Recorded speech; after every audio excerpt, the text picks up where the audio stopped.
Bismillahirrahmanirrahim. Assalamualaikum warahmatullahi wabarakatuh.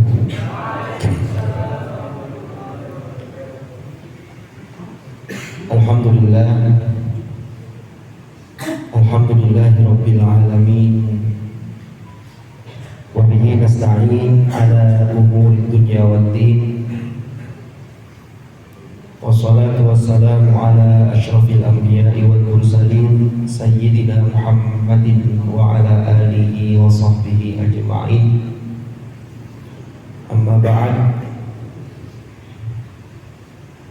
Ulama al-kiram yang sama-sama kita taati, Mudir Pusat Ma'had Al-Jami'ah beserta jajaran pengasuh Pusat Ma'had Al-Jami'ah Win Maulana Malik Ibrahim Malang, yang saya hormati Murabbi Mabna Al-Ghazali Ustaz Apo,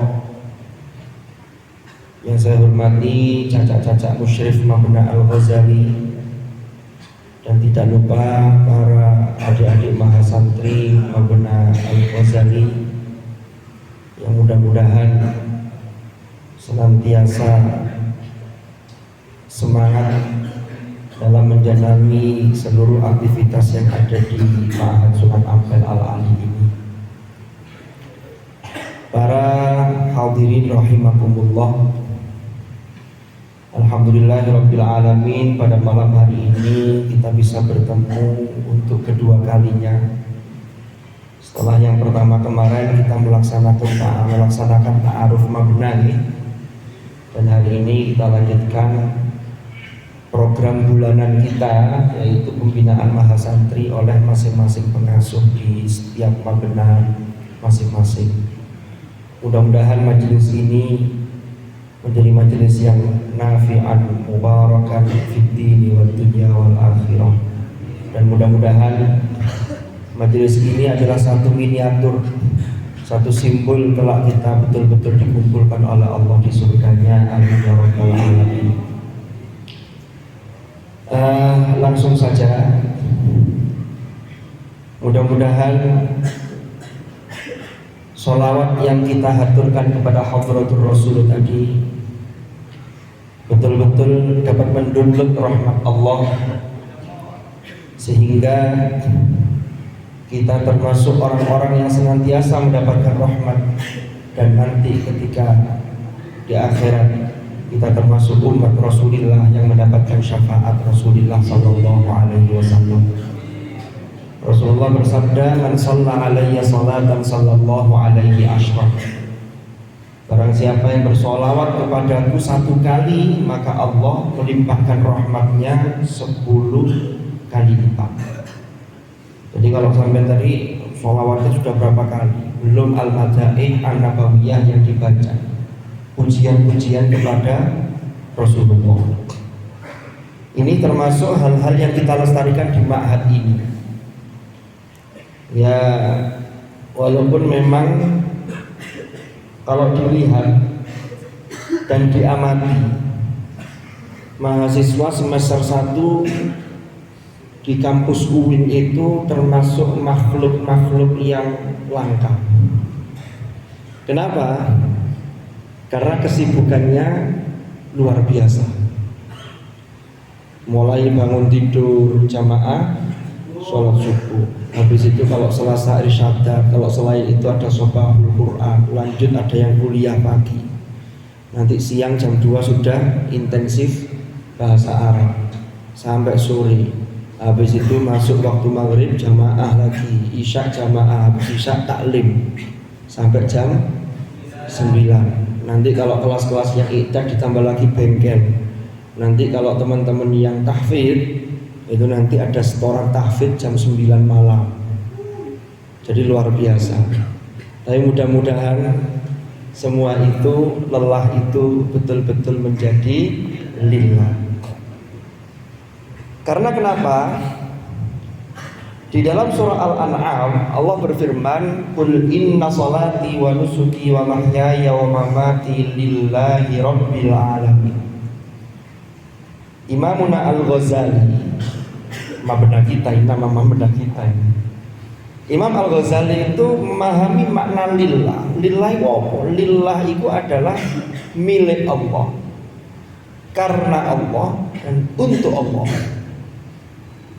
Makanya seluruh sendi kehidupan kita, seluruh apa yang kita jalani dalam kehidupan kita, itu mesti kembalinya kepada Allah. Itulah dalam posisi orang yang beriman, maka ada satu keyakinan bahwa hidup kita ini adalah teosentris. Teosentris itu apa? Teo itu Tuhan, sentris itu pusat, sehingga Allah itu menjadi pusat. Makanya sampai mau melakukan hal-hal yang bertentangan dengan aturan Allah, mau melakukan kemaksiatan, mestinya sudah mikir, iya, setiap 24 jam, setiap hembusan nafas kita, tarikan nafas dan hembusan nafas, itu kita selalu terpantau oleh CCTV-nya. Bahkan bukan hanya perilaku kita, hati kita itu sudah terpantau. Maka orang begini tidak berani macam-macam. Makanya sampai orang hebat di tengah-tengah kesibukan yang luar biasa, itu masih bisa menyempatkan waktu untuk meningkatkan ranking di dalam game online-nya. Nah, ini kan berarti hebat. Jadi ngerank. Sampai-sampai, mudah-mudahan Mas Santri Al-Ghazali tidak ada yang begini. Ada yang waktunya wiridan ketika sholat, ngono langsung saya dijogo itu HP, langsung yang dibuka itu game online. Kalau ada yang begitu segera akhiri. Ngono yo ngono tapi yo ojo ngono. Mosok di masjid, pemana gak sengaja boleh manggon di buri pojokan kono, jika ketahuan musyrifnya. Lalu kemudian setelah imamnya salam, langsung setelah sampean salam, langsung buka HP. Engkau diisi talah.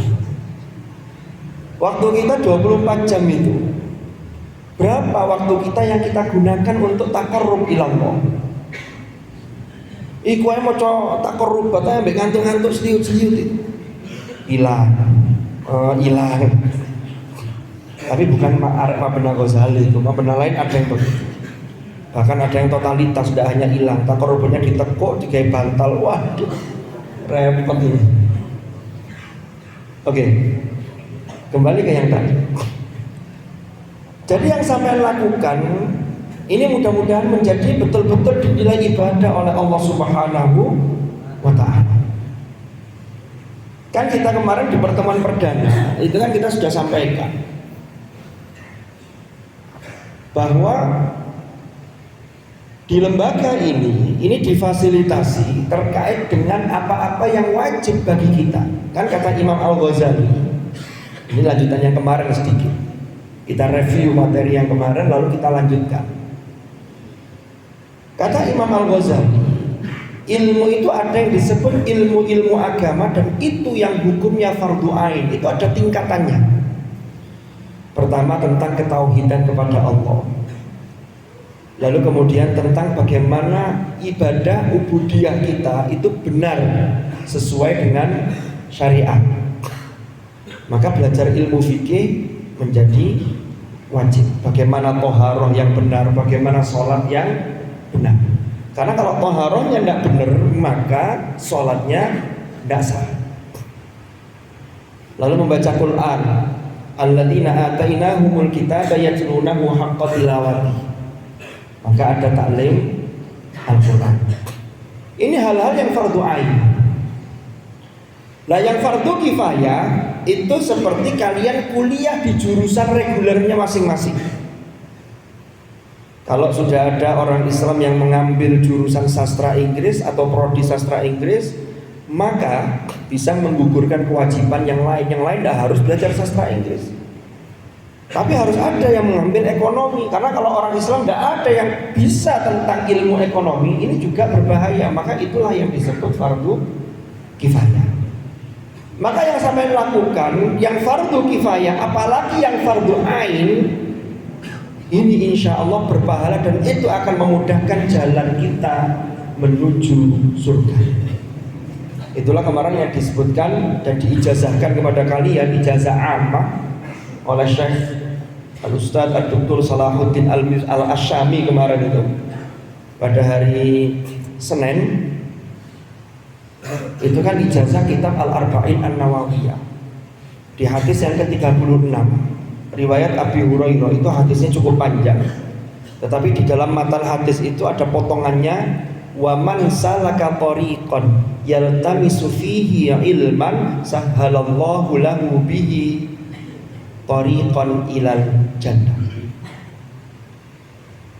Dan barang siapa yang menempuh jalan yang yaltamisu fihi ilman, yang jalan itu yaltamis, ini berpegang kuat untuk menuju untuk menuntut ilmu, sampai menuntut ilmu. Salaka itu maknanya bisa berjalan secara hakiki. Kalau difahami berjalan secara hakiki berarti sampai dari Mabna Al-Ghazali menuju ke kelas taklimnya masing-masing, melakukan tok iku wis oleh ganjaran. Ada yang di gedung B, ada yang di masjid sini, ada yang di Mabnanya sendiri. Tapi jangan khawatir, yang di Mabna lu, aku lagi di Mabna taklimnya lah, berarti ganjarannya gak patek. Oke. Maka jangan khawatir, ada pemahaman salaka yang nomor 2. Ini juga tidak kalah pentingnya. Salaka tariqan yaltamisu fihi ilman, itu adalah pemahaman bukan secara hakiki yang menempuh jalan tadi, tetapi bisa jadi menempuh jalan itu untuk sampean bisa mendapatkan ilmu. Caranya ya apa? Membaca, mutolaah, menghafal.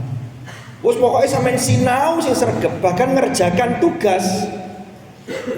Ya, termasuk persiapan untuk taklim, termasuk tasbih yang sampean lakukan, itu semua termasuk man salaka tariqan yaltamisu fihi ilman. Ya. Quran itu menjadi hal yang sangat penting karena tidak mungkin seorang muslim yang baik akan menguasai agamanya dengan baik kalau dia tidak bisa memahami kitab sucinya.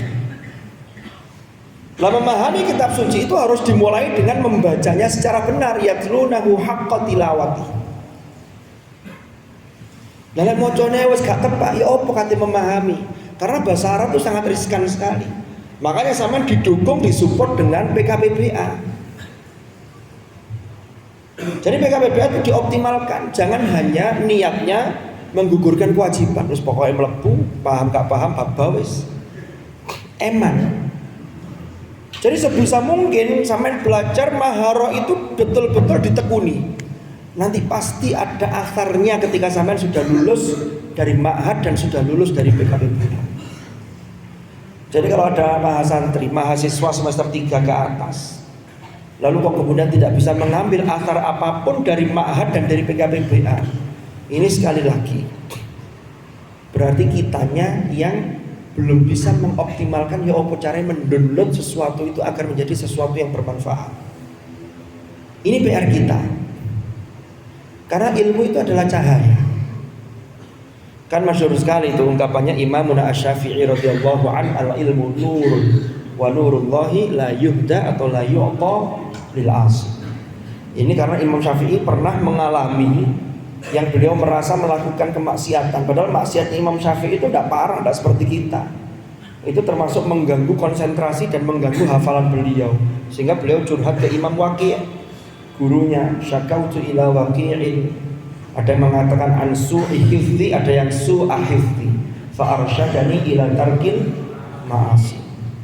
Maka lanjutannya kan begitu, fa innal ilma nurun wa nurullahi la yubda atau la yu'ta lil 'asi. Lah ilmu itu kan sifatnya cahaya. Itu al ilmu nurun harus dipahami. Nurun itu bil lugha al arabiyah, bilisanin arabiyyin. Jangan dipahami ilmunya bahasa Arab tapi nurunnya bahasa Jawa. Sehingga orang-orang dulu ketika memahami ini al ilmu nurun, ada ujian ngerepek. Soalnya ilmu itu kudu nurun. Nah, repot ini.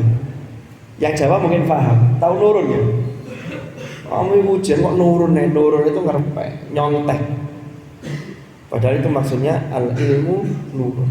Ada lagi yang memahami ngawur, al ilmu nurun, ilmu itu semakin hari semakin menurun. Yang naik apa? UKT, bukan repot jadi. Ilmunya menurun, UKT-nya naik. Ini pemahaman yang kurang tepat terhadap syairnya Imam Syafi'i. Nah, kembali ke cahaya tadi. Kalau ilmu dikatakan al ilmu nurun, maka cahaya itu kita tahu sifat cahaya itu apa? Cahaya itu akan menembus celah sekecil apapun. Ono celah, mesti cahaya itu masuk. Tapi kalau cahaya tidak bisa nembus, bukan salah cahayanya. Boleh jadi kita menutup dari cahaya itu dengan tutup-tutup yang rapat, termasuk kemaksiatan itulah yang menutup cahaya itu untuk masuk ke dalam qalbu kita. Maka futuhnya lama. Ini yang jadi masalah. Makanya sampai di sini di-upgrade. Orang nyari ilmu itu kan ada dua jalan. Yang itu harus kita padukan, harus ada teori al-jam'u. Teori yang pertama itu teori namanya kasbi. Kasbi itu ya teori yang kasab. Ada usaha. Kita sudah diberikan daya oleh Allah lalu usaha ya sinau. Secara sunnatullah, orang yang rajin belajar dia pintar. Itu sunnatullah. Nek gak gelem sinau, ya gak iso, futuhnya lama. Tapi biar cepat kita support ya dengan yang namanya ladunni. Nabi Khidir alaihi salam di akhir juz 15 itu di dalam surah Al-Kahfi yang kita baca hari Jumat itu. Nabi Musa itu kan diperintah untuk menemui salah seorang hamba di antara hamba-hamba Allah. Ya kan?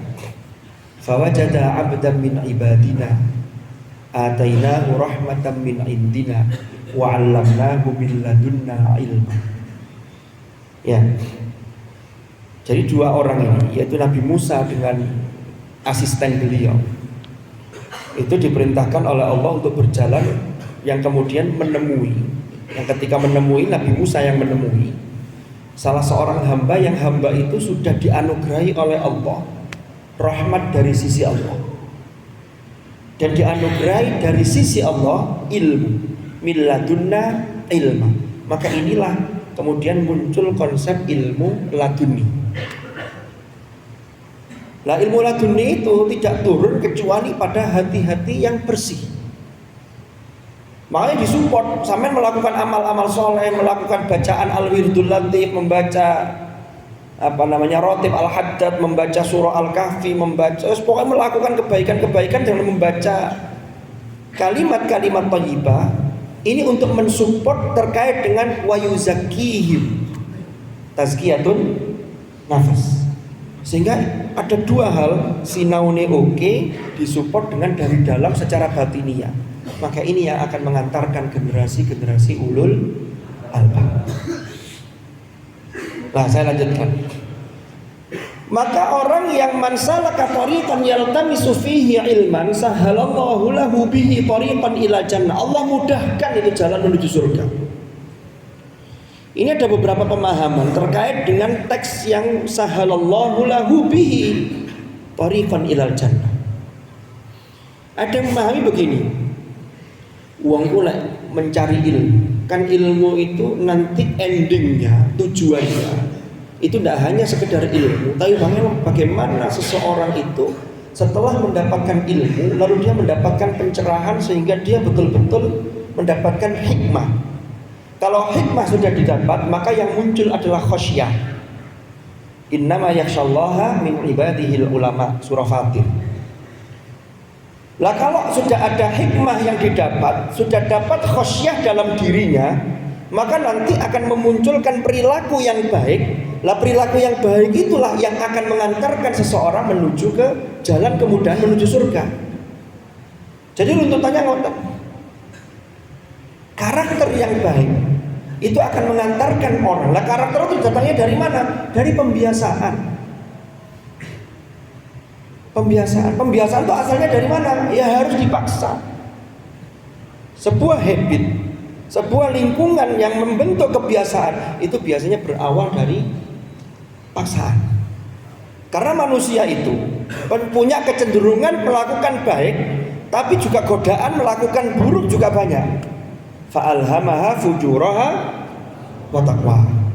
Tapi saja nih, modal manusia yang luar biasa.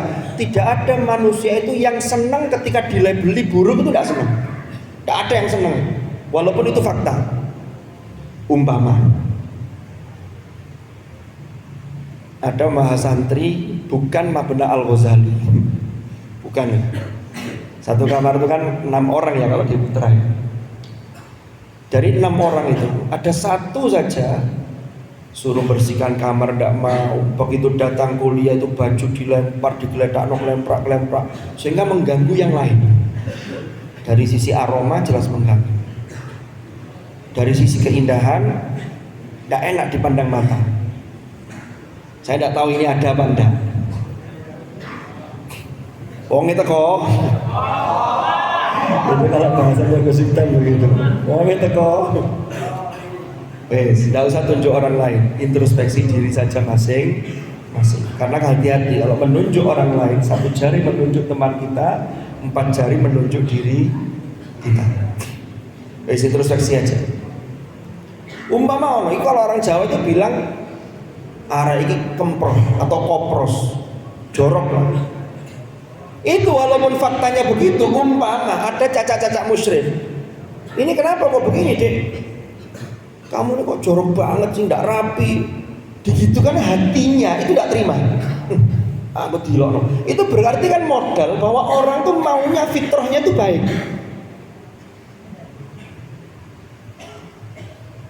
Ono arek gak tahu taklim. Umpama disuruh taklim tidak tahu malah kemana. Suruh jamaah malah tengok-tengok jagongan di dekatnya Winma.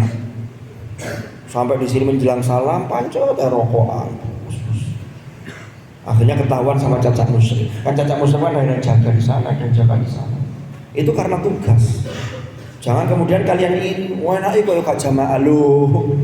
Beda ini.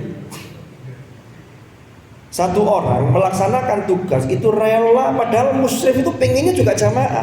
Tapi demi menyelamatkan yang lebih banyak untuk menegakkan aturan, maka satu ini nanti jamaah sendiri. Biasanya selesai jamaah nanti ada jamaah sendiri, teman-teman yang jaga itu kan begitu. Sama jangan kemudian iri, ngomong jamaah tapi gak jamaah.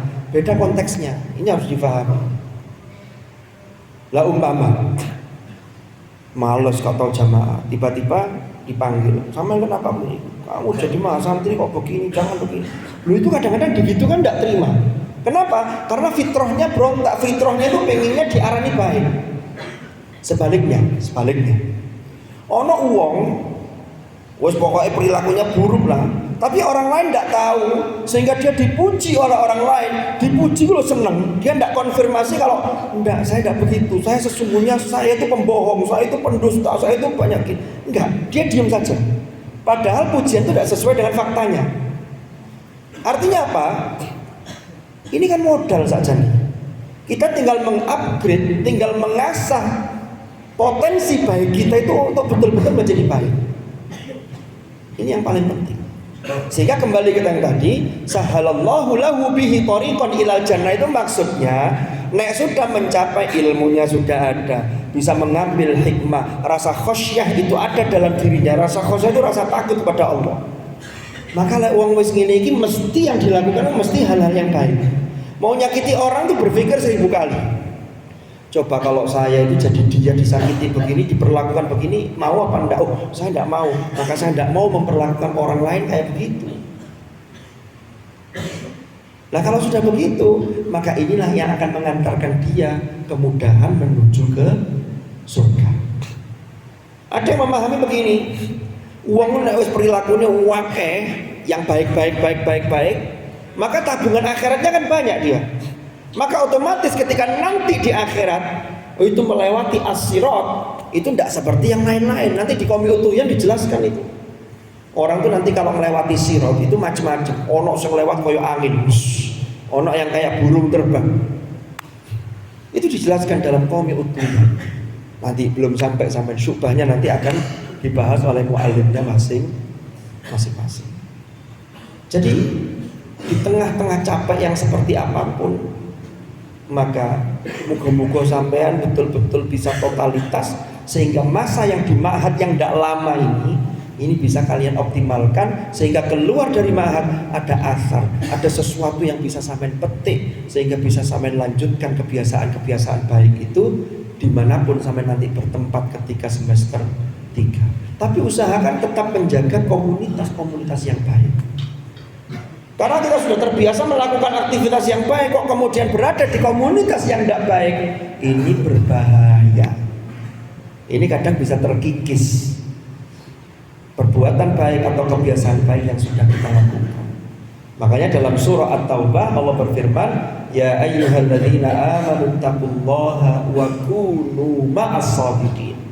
Wahai orang-orang yang beriman, bertakwalah kalian kepada Allah, dan wa kunu, kalian itu diperintah untuk selalu bersama dengan orang-orang yang benar. As-shadiq itu orang yang benar, perkataannya benar, perilakunya benar, sehingga disitulah komunitas-komunitas yang harus kita dekati. Sebelum saya akhiri, ini tidak usah lama-lama, tapi tidak tahu ini berapa lama. Mudah-mudahan tidak lama.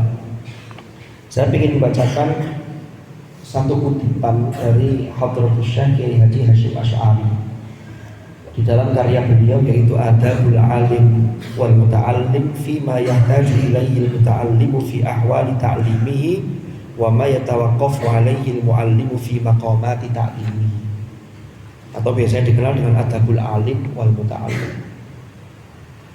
Di pengantar ini pernah saya bahas, pernah saya bacakan, tapi sekarang urutannya kita sampai pada kemarin sudah dibahas, tapi bukan di majelis teman-teman ini, tapi insya Allah ada rekamannya yang nanti bisa kita share. Karena dulu ketika saya pembinaan Mahasantri, ini saya sampaikan, saya kupas apa yang dikutip oleh Hadratus Syekh. Lalu nanti kita akan lanjutkan masuk ke bab yang pertama. Tidak usah banyak-banyak, ibarat sedikit lalu kita jabarkan gitu saja, tapi ada rujukannya.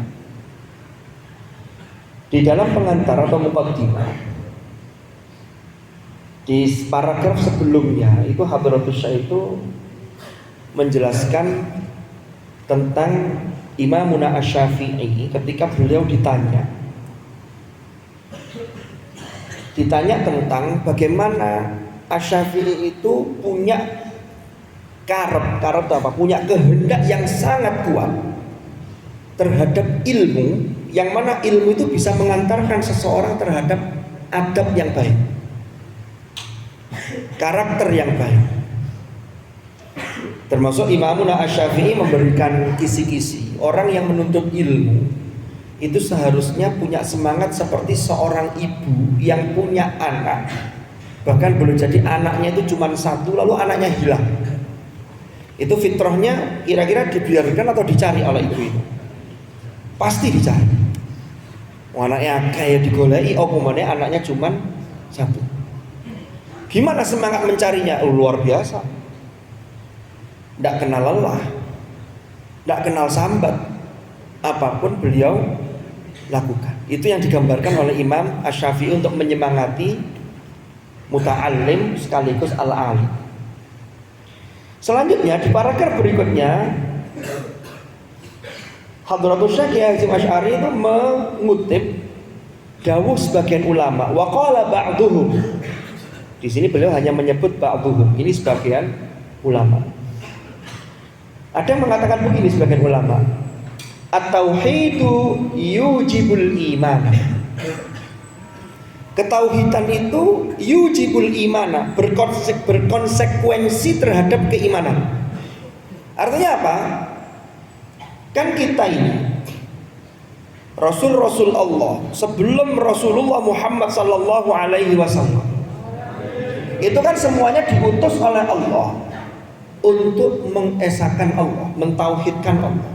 Termasuk bapak monoteisme itu adalah Nabi Ibrahim alaihissalam. Tauhid, mengesahkan Allah, bukan politeisme tapi monoteisme. Ketauhidan, setelah orang itu diajarkan tauhid, maka ini ada konsekuensi yang mengharuskan terhadap keimanan. Lalek wis ketauhidan, percaya bahwa Allah itu esa, maka konsekuensi terkait dengan keimanan itu, iman itu ada konsekuensinya. Kita ambil contoh kemarin ketika irsyadat hadis yang pertama dalam Al-Arba'in An-Nawawiyah. Malaikat Jibril kan mendatangi Rasulullah ketika di majelis dengan para sahabatnya. Jibril minta penjelasan kepada Rasulullah, akhbirni anil iman, salah satunya. Kan begitu. Lalu dijelaskan, antu'mina billahi wa malaikatihi wa kutubihi wa rusulihi wa bil yaumil akhiri wa bil qadri khairihi wa syarrihi. Maka ini ada konsekuensi. Iman kepada Allah. Maka konsekuensinya iman kepada Allah itu ya berarti menjalankan apa yang diperintahkan dan menjauhi apa yang dilarang. Itulah definisi takwa yang paling sederhana. Sajane gampangannya ini, iman itu adalah potensi rohani, kalau takwa itu prestasi rohani. Maka ini harus dilakukan karena dia sudah bertauhid. Paham ya? Iman malaikat, iman terhadap kitab-kitab yang diturunkan oleh Allah, spesifik terhadap Al-Quran, maka imannya itu tidak bisa secara ijmali, tapi harus tafsili. Rinciannya seperti apa, perintahnya apa. Itu namanya konsekuensi iman setelah ada ketauhidan dalam hati kita. Maka lanjutannya, faman la imana lahu la tauhida lahu. Nah, uang nggak melakukan konsekuensi dari keimanannya, maka sesungguhnya orang itu pada dasarnya dia belum bertauhid. Kan begitu jadinya. Maka ketauhidannya dipertanyakan. Sajane kamu ini mengesahkan Allah benar apa enggak? Kok kemudian keimanannya termasuk prestasi rohaninya tidak dilakukan? Ketakwanya tidak diasah, ketakwaannya. Makanya saya itu pernah angan-angan gini. Kok kewajiban sholat Jumat itu dalam surah Jumat itu kan, ya ayyuhalladzina amanu idza nudiya lis-shalah min yaumil jumu'ah fas'au ila dzikrillahi wa dzarul bai'. Itu perintahnya am. Ya ayyuhalladzina amanu idza nudiya lis-shalah min yaumil jumu'ah fas'au. Kan amanu yang dipanggil, berarti semua orang beriman. Tapi kemudian ada hadis yang dalam hal ini berfungsi sebagai bayanut taksis, yaitu penjelasan untuk mentaksis, menspesifikasi tidak lagi umum. Ada 4 golongan yang tidak wajib sholat Jumat. Di antaranya termasuk wanita, anak kecil. Sehingga Jumatan itu wajib bagi kaum laki-laki, melaksanakannya wajib. Tapi mendirikan Jumat itu wajib bagi orang yang penduduk mustautin. Kalau mukimin seperti kalian yang sudah wajib melaksanakan. Di sini Jumatan wajib ikut jamaah. Jumatan itu ada khutbahnya, ya kan? Rukun khutbah itu salah satunya dalam mazhab Syafi'i itu adalah pesan takwa, ittaqullah.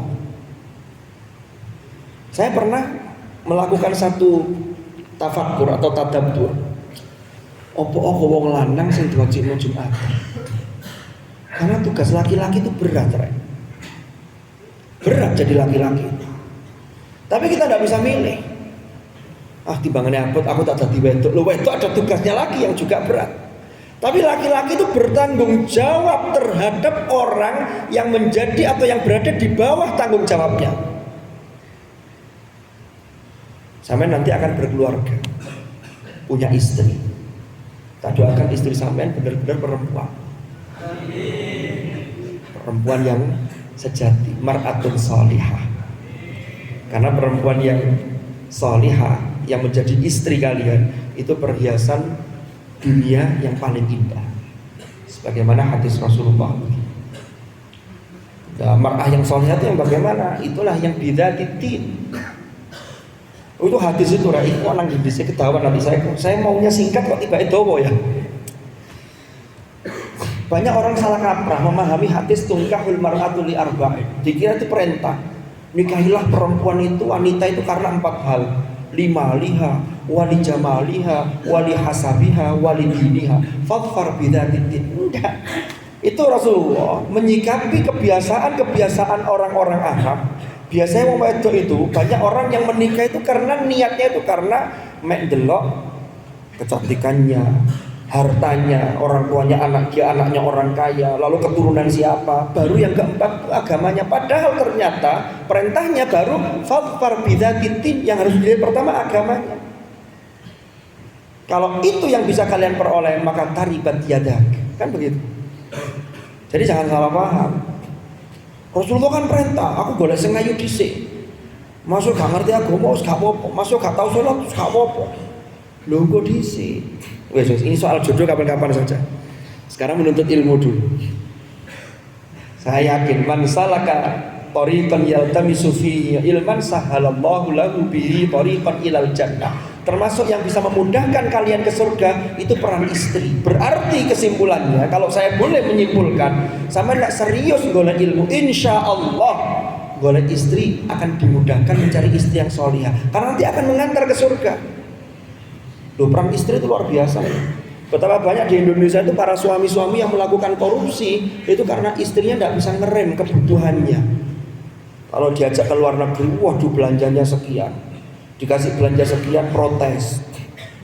Sampai ada cerita itu, suaminya itu kerjanya hanya mampu sebagai driver Gojek online, driver ojek online. Saya tidak boleh sebut nama ya kan, kalau Gojek itu kan nama, ojek Maxim kan nama. Ini ojek online, bisa Grab, bisa apa ya terserah. Singkat cerita, setiap hari penghasilannya diserahkan ke istrinya. Istrinya protes, mas, iki duit bendino kok isoke gawe tuku tempe. Akhirnya istrinya darah tinggi. Ternyata tempe itu bisa menyebabkan darah tinggi. Wah, akhirnya protes terus. 1 bulan pulang-pulang suaminya bawa uang 10 juta. Jebret. Wah, kaget istrinya. Saweneng. Yo ngene ta Mas, mulai gua 10 juta. Mosok sing digomek pira? Akhirnya besok pagi suaminya tidak berangkat kerja. Sampai lapo gak kerja? Lah gimana mau kerja? Lah kemarin uangnya. Lah emang apa? Ya iku sepeda tak dol. Jadi motornya dijual. Dapat uang 10 juta, akhirnya tambah gak kerja. Ya, ini kan jadi peran-peran istri itu luar biasa. Oke, kita kembali ke materi. Untuk ndi ngomong. Faman la imana lahu la tauhida lahu. Jadi lah ono orang konsekuensi dari keimanannya tidak dilakukan, termasuk tidak mau mengupgrade ketakwaannya, berarti ketauhidannya dipertanyakan. Kembali ke sholat Jumat tadi, orang laki-laki itu berat, maka diperintah dan dipeseni setiap Jumat itu ittaqullah, karena tanggung jawab sampean berat. Dan takwa itu mencakup banyak hal. Surah An-Nisa, wal yakhshal ladzina law taraku min khalfihim dzurriyyatan dhi'afan khafu 'alaihim. Mereka wal yakhshal ladzina law taraku, hendaklah orang-orang itu merasa takut seandainya meninggalkan generasi berikutnya, generasi penerus itu orang-orang yang lemah. Wal yakhshal ladzina law taraku min khalfihim dzurriyyatan dhi'afan. Khalfihim, min khalfihim, generasi khalfun itu menunjukkan negatif, lemah. Contoh yang lain, fa khalafa min ba'dihim khalfun adha'us salata wattaba'us syahawati fasawfa yalqauna ghayya. Surah Maryam. Tapi kalau khalaf itu penerus tapi positif, itu baik. Maka sampai lihat ulama itu ulama salaf dan ulama khalaf. Jangan dibaca ulama khalf. Beda. Itu istiqmal, penggunaan lughah. Kalau khalfun negatif. Fa khalafa min ba'dihim khalfun, bukan fa khalafa min ba'dihim khalafun, tapi khalfun. Kalau khalfun adha'us shalah, mereka meninggalkan, menyia-nyiakan salat. Wattaba'us syahawat, hanya nuruti hawa nafsu syahwat. Fasawfa yalqauna ghayya. Lah kembali ke wal yakhsha tadi. Wal yakhshal ladzina law taraku min khalfihim dzurriyyatan dhi'afan khafu 'alaihim, yang mereka ini mengkhawatirkan masa depan mereka. Apa kuncinya? Falyattaqullah, maka hendaklah mereka itu senantiasa bertakwa kepada Allah. Dan yang kedua, wal yaqulu qaulan sadida, dan hendaklah mereka ini senantiasa mengucapkan ungkapan atau ucapan atau kata-kata yang benar. Lu kata yang benar itu luar biasa, itu mensugesti hal yang positif. Sampean belajar sesuatu kok gak iso-iso. Sebelum belajar Fatihah kepada Hadratur Rasul Kanjeng Nabi, lalu Fatihah ono muallif kitabnya, Fatihah ono orang yang ahli di bidang itu. Sugesti positif. Bismillah ya Allah, dengan tawassul ini maka futuh ya Allah. Turunkanlah futuh kepadaku. Futuh terkait dengan ilmu. Optimis. Sama mensugesti diri dengan mengatakan hal-hal yang baik, itu akan membentuk diri kita. Orang itu kalau disugesti dengan hal-hal yang buruk, itu juga akan membentuk orang tersebut. Makanya kenapa kita tidak boleh menuduh orang lain, tidak boleh ngomong jelek ke orang lain, karena bisa kembali ke diri kita. Termasuk yang paling berat, tidak boleh takfir, tidak boleh mengkafirkan orang lain. Itu bisa kembali ke orang yang mengkafirkan. Na'udzubillah. Sama melakukan kebaikan itu dimulai dari sugesti positif, nanti akan terus, dan itu akan menjadi diijabah oleh Allah. Ya ayyuhalladzina amanu taqullaha wa qulu qawlan sadida yuslih lakum a'malakum, kan begitu. Surah Al-Ahzab itu juz 22.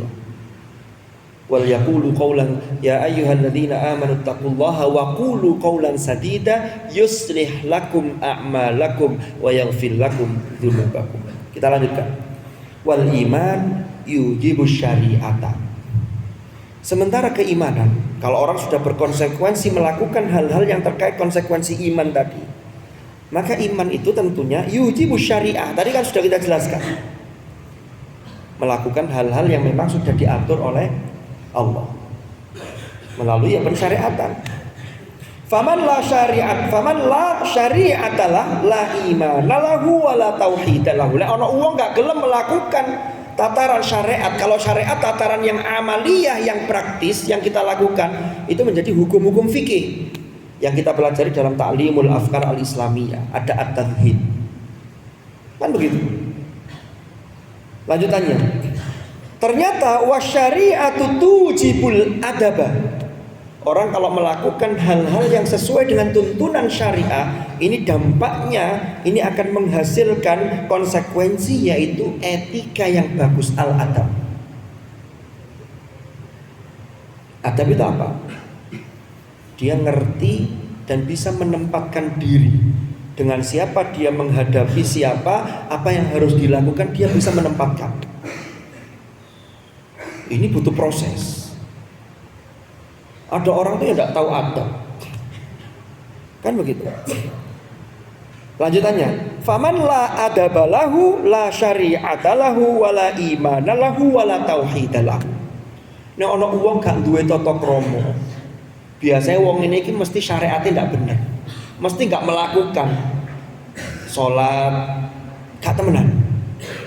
Karena sholat yang serius, Al-Ankabut mengatakan utluma, Allah berfirman dalam Al-Ankabut, utluma uhiya ilaika minal kitab wa aqimis shalah inna sholata tanha 'anil fahsya'i wal munkar wa la dzikrullahi akbar wallahu ya'lamu ma tasna'un. Jadi endingnya itu adab.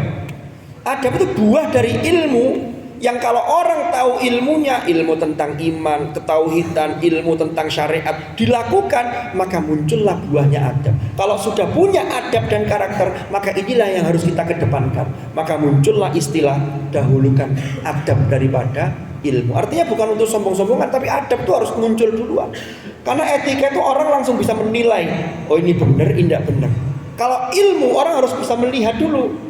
Kalau orang menyampaikan, ditanya tentang apa, dia baru terlihat ilmunya. Lah ilmu yang bermanfaat itulah yang akan mengantarkan pada adab atau etika yang baik.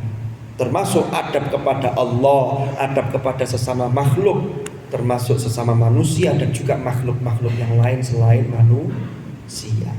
Itulah intinya mengapa kita ini di lembaga ini, di Universitas Islam Negeri Maulana Malik Ibrahim ini, ada lembaga yang namanya Ma'had Sunan Ampel Al-Ali.